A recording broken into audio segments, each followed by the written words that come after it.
setiap orang bisa melakukan penelitian. Sekali lagi, setiap orang bisa melakukan penelitian, tetapi banyak yang bermasalah. Ya, jadi semua orang atau setiap orang bisa melakukan penelitian, tetapi banyak yang bermasalah. Tidak sedikit dosen, misalnya, yang mau naik pangkat, kemudian pangkatnya terhambat karena tidak bisa melakukan penelitian dan tidak memiliki produk-produk penelitian, sehingga tidak bisa naik pangkat secara tepat waktu. Begitupun gitu ya, banyak tidak sedikit guru besar, bahkan gitu ya, ini saya contohkan yang besarnya, tidak sedikit guru besar juga yang terhambat tunjangan guru besarnya, tunjangan profesinya tidak turun karena tidak mampu atau tidak sanggup menghasilkan sebuah penelitian. Jadi ternyata walaupun setiap orang bisa melakukan penelitian, tidak sedikit yang menghadapi masalah di dalam penelitian ini. Bahkan dalam tahun-tahun ini, apalagi kita memasuki Merdeka Belajar, pemerintah itu menggelontorkan dana yang cukup banyak untuk penelitian, tapi hasil penelitian menunjukkan sebagian besar dana penelitian yang digelontorkan oleh pemerintah ternyata tidak bisa diserap, tidak bisa diserap oleh lembaga-lembaga penelitian pada berbagai universitas dan pada berbagai institut. Kenapa terjadi demikian? Karena memang banyak sekali masalah-masalah yang dihadapi untuk melakukan penelitian itu. Jadi ya, sehingga tidak setiap orang bisa melakukan penelitian dengan baik. Berikutnya, nah pada kesempatan ini kita akan berbicara lebih jauh cara menumbuh kembangkan penelitian kependidikan dalam konteks Merdeka Belajar Kampus Merdeka. Bagaimana cara menumbuh kembangkannya? Yang pertama, kita harus mengidentifikasi dan merumuskan masalah-masalah seputar Merdeka Belajar Kampus Merdeka dalam kaitannya dengan kependidikan, terutama gitu ya kalau Fakultas Pendidikan. Jadi masalah apa saja yang bisa kita teliti, itu ya kita identifikasi dan kita rumuskan. Nanti di belakang ada contoh-contohnya. Kemudian yang kedua, melakukan studi literatur, gitu ya. Jadi ternyata penelitian ini menuntut peneliti untuk banyak membaca. Oleh karena itu, dosen yang rajin melakukan penelitian biasanya dosen yang lebih pinter daripada dosen lainnya. Kenapa lebih pinter? Karena dosen yang melakukan penelitian itu pasti banyak membaca, itu ya, baik membaca teori maupun membaca hasil-hasil penelitian orang lain. Untuk apa? Untuk kepentingan yang ketiga, yakni merumuskan hipotesis, itu ya, merumuskan jawaban-jawaban sementara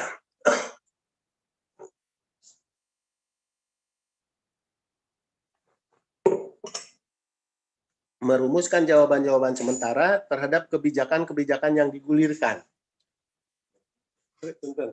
Termasuk kebijakan Merdeka Belajar yang sekarang sedang digulirkan oleh pemerintah. Kemudian langkah selanjutnya adalah mengumpulkan data, gitu ya. Jadi data-data yang berkaitan dengan penelitian dalam konteks Merdeka Belajar itu kira-kira data apa saja, gitu ya, data apa saja yang diperlukan. Selanjutnya diolah dan dianalisis, disimpulkan dan diseminasikan hasilnya kepada masyarakat terkait dengan implementasi Merdeka Belajar Kampus Merdeka ini, sehingga hasil-hasil penelitian yang dilakukan oleh para dosen itu bisa memberikan manfaat, gitu ya, bisa memberikan manfaat kepada masyarakat.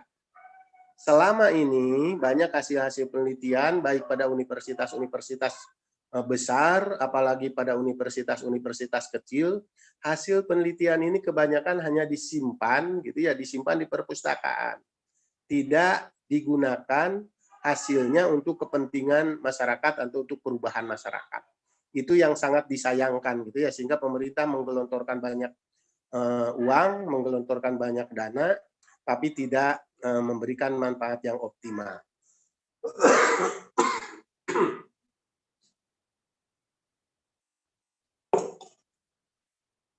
Berikutnya, untuk apa penelitian? Yang pertama, untuk apa penelitian dalam konteks Merdeka Belajar Kampus Merdeka ini? penelitian dalam konteks Merdeka Belajar Kampus Merdeka, kita bertujuan untuk menemukan cara-cara baru dalam implementasi Merdeka Belajar Kampus Merdeka. Kemudian yang kedua, tujuan dari penelitian Merdeka Belajar Kampus Merdeka ini ditujukan untuk menguji, untuk menguji kebijakan-kebijakan pemerintah dan langkah-langkah yang sedang dilakukan pemerintah agar semakin bagus di dalam implementasinya dan semakin memberikan nilai-nilai yang positif bagi masyarakat, khususnya masyarakat kampus. Kemudian yang ketiga untuk mengembangkan, untuk mengembangkan kebenaran suatu pengetahuan melalui metode ilmiah. Jadi kalau kebijakan Merdeka Belajar Kampus Merdeka ini sudah dianggap benar nantinya, sudah dianggap teruji, maka ini bisa didiseminasikan kepada berbagai pihak, khususnya dalam rangka melakukan perbaikan-perbaikan kehidupan di masyarakat. Sehingga kita terjadi peningkatan kualitas yang berkesinambungan dari masyarakat yang sedang berkembang, negara yang berkembang ini, mudah-mudahan kita melalui berbagai hasil penelitian yang dilakukan oleh berbagai kampus ini, mudah-mudahan bisa mendorong negara berkembang menjadi negara maju. Itu yang kita harapkan. Kemudian next, masalah penelitian kependidikan dalam konteks MBKM. Masalah penelitian dalam kaitannya dengan MBKM ini, saya punya beberapa catatan. Hasil kajian. Yang pertama, catatan umumnya begini. Catatan umumnya, kebijakan Merdeka Belajar ini dicetuskan Mas Menteri Nadiem sebelum Corona. Itu jangan salah ya, bahwa kebijakan MBKM ini dicetuskan sebelum Corona dan diperuntukkan untuk keadaan normal. Sehingga menghadapi ketidakpastian ketika kita dihadapkan pada pandemi, ini menghadapi ketidakpastian. Bahkan tidak menutup kemungkinan ini bisa tertunda kebijakan ini, Sekarang kebijakan yang sedang dituju bahkan bagaimana caranya agar kampus-kampus dan sekolah-sekolah bisa melakukan tatap muka dengan aman tanpa ada gangguan. Mas Nadiem juga sudah berkiblat lagi ke sana, karena mungkin sudah merasakan tidak efektifnya, kegiatan pembelajaran yang dilakukan melalui daring di dalam era pandemi ini. Kemudian catatan umum saya yang kedua, Merdeka Belajar Kampus Merdeka adalah upaya untuk memberikan kebebasan atau otonomi kepada yang pertama kepada lembaga pendidikan. Apakah itu betul-betul kebebasan itu diberikan atau bahkan sekarang terjadi penurunan. Sebab dulu pernah ada istilah otonomi kampus. Sekarang bahkan semakin hilang itu. Dulu ada istilah kebebasan mimbar sehingga dosen bisa bicara secara bebas ketika mereka mengajar di dalam kelas, tapi sekarang malah hilang, bahkan sekarang dipermasalahkan. Kemudian yang kedua, catatan saya yang kedua, kebijakan MBKM itu dosen dibebaskan dari birokrasi yang berbelit.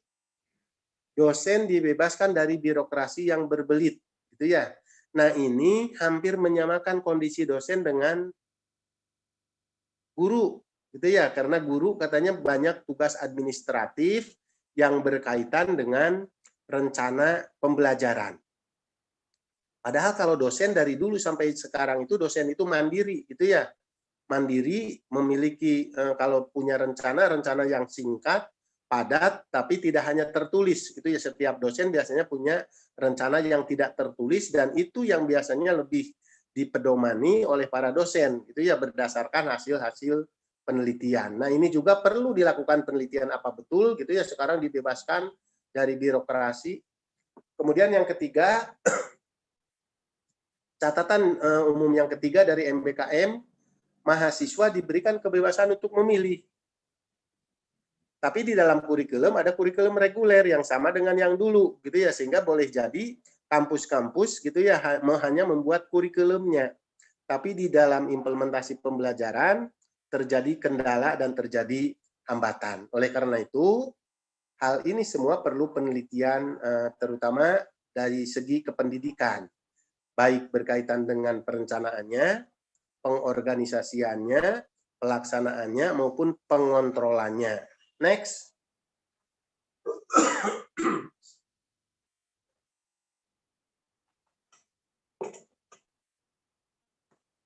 Ini catatan khusus saya, kebijakan Kemendikbud tentang Kampus Merdeka dan Merdeka Belajar.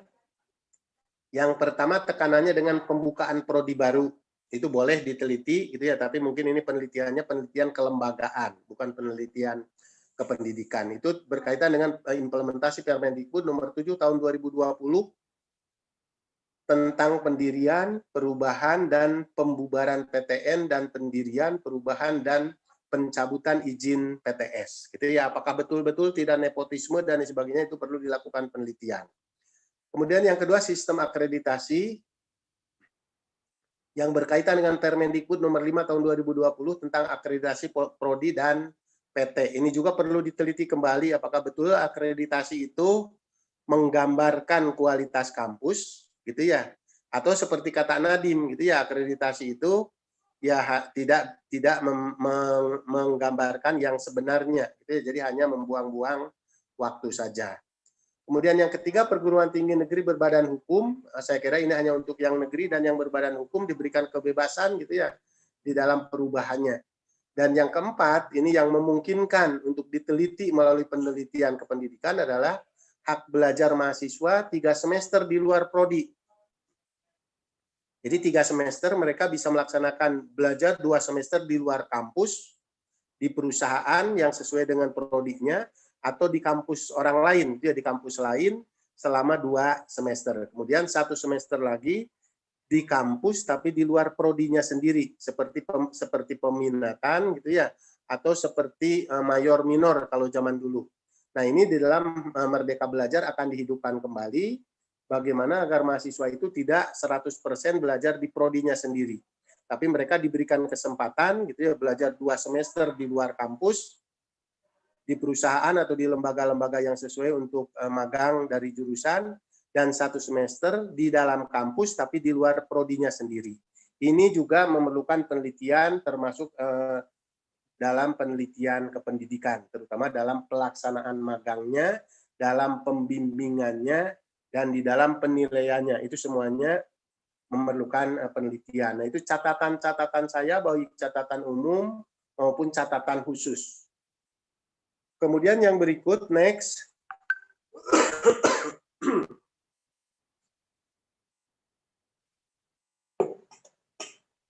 Maaf, saya lagi agak batuk. Ini tadi dari pagi bicara terus.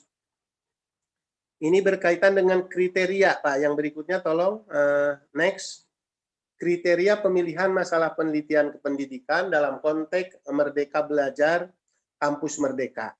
Yang pertama, masalah apapun yang dipilih, itu ya, masalah apapun yang dipilih oleh dosen, oleh peneliti, harus masalah yang dapat diteliti, sehingga tidak menimbulkan masalah yang lebih besar lagi. Kemudian yang kedua, harus ada kontribusinya terhadap pengembangan pengetahuan. Jadi jangan tadi seperti yang saya katakan, jangan sampai hasilnya itu hanya disimpan di perpustakaan gitu ya. Apalagi hasilnya misalnya hanya dikilokkan gitu ya, dijadikan bungkus kacang dan lain sebagainya. Kemudian yang ketiga, pemecahannya harus baik bagi peneliti. Jadi memilih masalah itu harus bisa dipecahkan dan pemecahannya harus baik untuk peneliti, jangan menimbulkan masalah-masalah yang negatif bagi peneliti. Adapun sumber masalahnya bisa dicari melalui teori, bisa dicari melalui praktek-praktek di lapangan tentang MBKM yang sedang berlangsung sekarang ini, bisa juga melalui pengalaman sendiri atau melakukan studi-studi literatur. Next. Nah, ini berbagai bentuk pembelajaran MBKM yang bisa diteliti. Itu ya, berbagai bentuk pembelajaran MBKM yang bisa diteliti.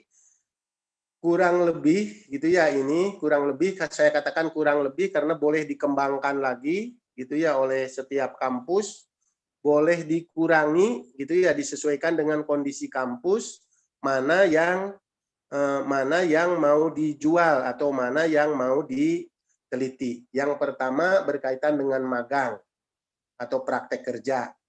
Kemudian yang kedua berkaitan dengan kegiatan desa, membangun desa melalui kuliah kerja nyata tematik yang biasanya dilakukan oleh mahasiswa, ini bisa didampingi gitu ya, bisa didampingi oleh dosen.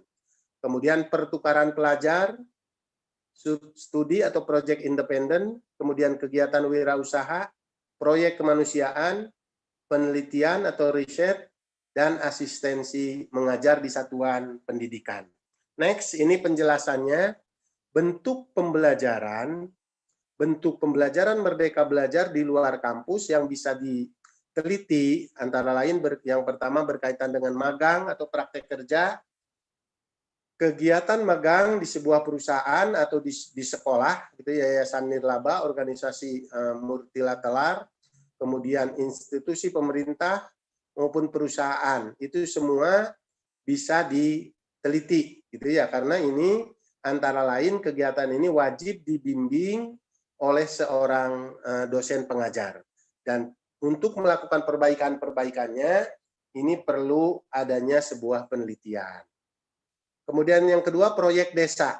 Proyek desa itu proyek sosial untuk membantu masyarakat di pedesaan atau daerah terpencil dalam membangun ekonomi rakyat, infrastruktur, dan lainnya. Nah, sekarang banyak sekali desa-desa misalnya yang menghadapi masalah terutama berkaitan dengan pembangunan, banyak yang dilanda banjir, banyak yang kena longsor, barangkali kegiatan proyek desa ini bisa digunakan untuk membantu masyarakat yang sedang menghadapi masalah, dan ini dapat dilakukan bersama dengan aparatur desa, bersama dengan kepala desa, bersama dengan BUMDes, koperasi atau organisasi lainnya yang peduli terhadap masyarakat. Sekarang ini banyak sekali banyak sekali daerah-daerah pedesaan yang menghadapi masalah. Kemudian yang ketiga, mengajar di sekolah. Mengajar di sekolah, ini kegiatan mengajar di sekolah dasar, sekolah menengah maupun sekolah atas selama beberapa bulan, dan sekolah dapat berada di lokasi kota maupun di daerah terpencil. Dan yang harus diutamakan terutama apabila mahasiswa mau mengambil proyek magang mengajar, gitu ya, sebaiknya ditempatkan di daerah-daerah yang memang kekurangan guru, gitu ya, sehingga di dalam hasilnya, gitu ya, ketika diteliti akan memberikan hasil yang optimal, dan ini juga perlu penelitian-penelitian yang optimal. Dan ini biasanya nanti difasilitasi oleh Kementerian Pendidikan dan Kebudayaan. Kemudian yang keempat, pertukaran mahasiswa. Pertukaran mahasiswa, yakni mengambil kelas atau semester di perguruan tinggi di luar negeri maupun di dalam negeri, gitu ya, di luar negeri maupun di dalam negeri, berdasarkan perjanjian kerjasama yang sudah diadakan oleh pemerintah. Nilai dan SKS yang diambil di PT luar akan disetarakan oleh perguruan tinggi masing-masing. Ini juga bisa dilakukan penelitian, dan model penelitiannya, itu ya, model penelitian kependidikannya bisa dilakukan oleh seorang dosen sambil membimbing mahasiswa. Jadi di satu sisi dia sebagai pembimbing, tapi di sisi yang lain bisa juga dia sebagai peneliti. Kemudian yang kelima, melakukan penelitian atau riset, kegiatan riset akademik, baik sains maupun sosial humaniora, yang dilakukan di bawah pengawasan dosen atau di bawah pengawasan peneliti, yang dapat dilakukan untuk lembaga riset seperti LIPI, misalnya, gitu ya, bisa bekerja sama dengan LIPI. Dan ini, gitu ya, kalau dosen bekerja sama dengan LIPI, itu akan menghasilkan karya-karya yang lebih baik, sehingga kita tidak menjadi menara gading, diam saja di kampus sendiri, tapi kita membuka diri untuk membangun kerjasama dengan berbagai lembaga. Kemudian yang keenam, berkaitan dengan bentuk pembelajaran Merdeka Belajar yang bisa diteliti melalui pendidikan ini, adalah kegiatan wirausaha. Kegiatan kewirausahaan di mana mahasiswa mengembangkan kegiatan kewirausahaan secara mandiri yang dibuktikan dengan penjelasan proposal kegiatan kewirausahaan dan bukti transaksi konsumen atau slip gaji yang sesuai. Dan ini untuk kegiatan kewirausahaan atau wirausaha ini wajib dibimbing oleh seorang dosen atau wajib dibimbing oleh seorang pengajar. Nah, dalam kegiatan kewirausahaan ini juga seorang dosen bisa melakukan penelitian sambil melaksanakan bimbingan. Jadi sekali merengkuh dayung gitu ya bisa melakukan dua kegiatan. Sekali apa istilahnya sambil menyelam minum air. Jadi sambil membimbing melakukan penelitian. Ini juga boleh masih bagus sehingga bisa menghasilkan karya-karya yang lebih bagus berkaitan dengan penelitian MBKM. Kemudian yang ketujuh, studi atau proyek independen. Mahasiswa mengembangkan sebuah proyek berdasarkan topik sosial khusus dan dapat dikerjakan bersama-sama dengan mahasiswa yang lain. Ini juga kegiatan ini, gitu yang ketujuh ini juga wajib dibimbing oleh seorang dosen, sehingga dalam konteks ini juga dosen bisa melakukan penelitian sambil melakukan pembimbingan. Gitu ya. Jadi penelitian dalam konteks MBKM ini, sekali lagi, penelitian kependidikan dalam konteks MBKM ini bisa dilakukan bersama-sama dengan implementasi kurikulum Merdeka Belajar itu sendiri. Dan yang terakhir, yang kedelapan adalah berkaitan dengan proyek kemanusiaan, yakni kegiatan sosial untuk sebuah yayasan atau organisasi kemanusiaan yang disetujui perguruan tinggi, baik di dalam maupun di luar negeri. Contoh organisasi format yang dapat disetujui pimpinan seperti Palang Merah Indonesia, gitu ya, dan lain-lain. Yang kegiatan-kegiatan ini biasanya memberikan manfaat yang cukup banyak bagi masyarakat.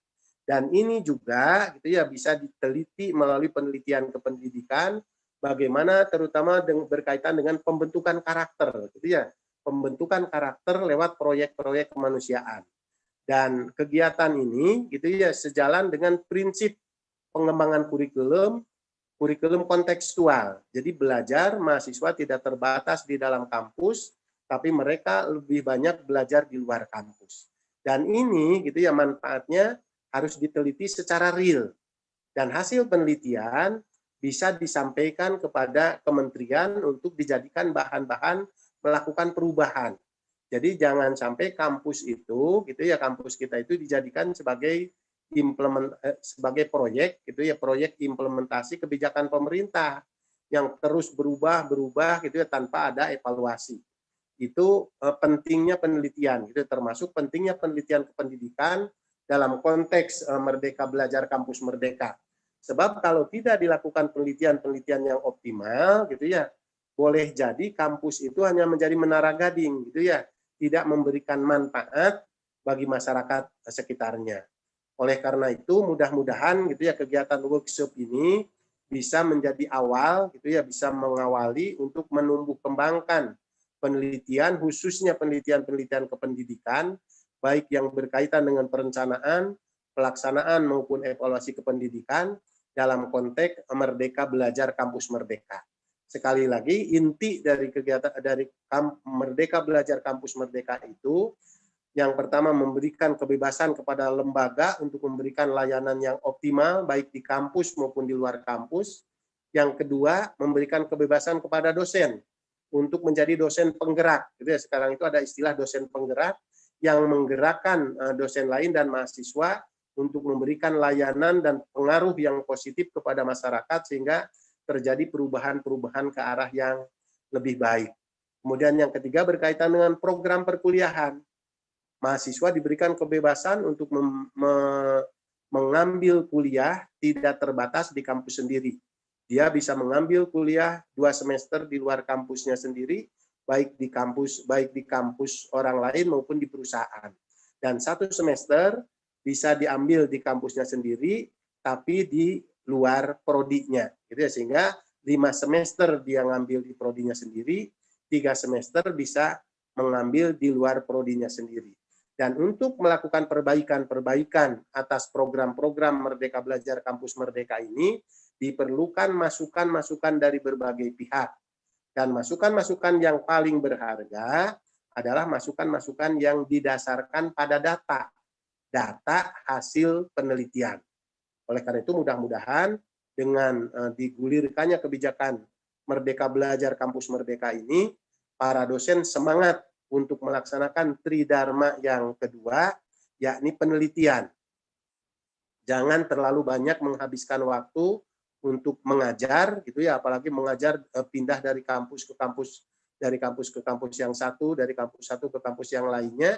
Lebih baik fokus dalam penelitian. Ini lebih baik fokus dalam penelitian yang insya Allah hasilnya akan menghasilkan perubahan-perubahan ke arah yang lebih baik dan akan memberikan manfaat yang lebih banyak kepada masyarakat, bangsa, dan negara, sehingga mudah-mudahan Indonesia emas pada tahun 2045 bisa kita wujudkan dan kita bisa berubah dari negara berkembang statusnya menjadi negara maju yang lebih merdeka, yang lebih mandiri, yang tidak bergantung kepada negara lain, yang tidak selalu diatur-atur oleh negara lain. Mudah-mudahan itu bisa dipercepat melalui penelitian-penelitian termasuk penelitian kependidikan dalam konteks Merdeka Belajar yang dilakukan oleh para dosen. Demikian yang bisa saya sampaikan. Saya mohon maaf karena ini permasalahan-permasalahan teknis ya, saya sangat mengganggu. Semula saya sudah menyiapkan lewat laptop, tapi ternyata jaringannya bermasalah, WiFi-nya bermasalah, sehingga terpaksa saya menggunakan HP yang materinya ada di laptop, jadi terpisah. Tapi mudah-mudahan tidak mengurangi pemahaman dan kompetensi yang diharapkan dimiliki, dan mudah-mudahan nanti kalau insya Allah gitu ya, Januari sudah diputuskan oleh Menteri Nadiem bahwa Januari diperbolehkan sekolah dan kampus untuk melaksanakan pembelajaran dan perkuliahan secara tatap muka dengan tetap menjaga protokol, dan mudah-mudahan semuanya dalam keadaan sehat dan bisa menjaga untuk tetap sehat. Demikian, monggo ditindaklanjuti kepada moderator untuk mungkin melanjutkan diskusi. Terima kasih. Assalamualaikum warahmatullahi wabarakatuh.